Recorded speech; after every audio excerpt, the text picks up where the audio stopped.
এয়া আমাৰ ক্লাছ 6ৰ ছাত্ৰীসকলৰ হস্তকলা হাতে ফুল কৰিব লাগে দিয়া ভৈৰৱে কি ফুল কৰিছা চেন চিলাই জনাই নজনাই কৰিছে আৰু বৃষ্টি ফুল কৰিছা পাৰ্চি ফুল কৰিছা অঁ এইটো চেন চিলাই আকৌ এইফালে পয়চিনি সিহঁতে লাজ কৰিছে আকৌ আমাৰ মই অঁ এইফালে চেন চিলাই এই বেজি ভিতৰত আন্ধাৰ কাৰণে বাহিৰতে সিহঁতি ফুল কৰি আছে জয়বিকা ফ্ৰেমটো অঁ এইটো ফ্ৰেম অঁ ছোৱালীবোৰ এম্ব্ৰইডাৰী আৰু ল'ৰাবোৰ কি বাঢ়নি বাঁহৰ কাম মানে হাতৰ কাম আৰু বাঢ়নি বনোৱা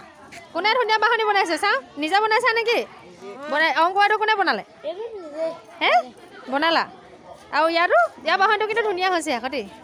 হে আৰু ইহঁতৰ বাঢ়নিকেইটা বাকীকেইটা ক'ত গ'ল এইকেইটা ক'ত ঘূৰি ফুৰিছে বাঢ়নি নবনাই নে বনালা যোৱা বাঢ়নি বনোৱা এইফালে মাটিৰ কাম ফল মূল এই কি বনালা চাওঁ কৰদৈ এইটো বৰ ক্ষীণ হ'ল এইটো কি এইটো কমলা এইটো কমলা এইটো কৰদৈ কিন্তু বৰ বেলেগ কৰদৈ দেই ৰোহিত হে এইটো চাহিল আৰু এইটো কৰদৈ ইয়াতো অকণমান ভালে আছে চাওঁ ৰোহিতৰ কৰদৈটো চাওঁ এইটো কৰদৈ খালে মানুহ বেমাৰীহে হ'ব দেই ভাল হ'ব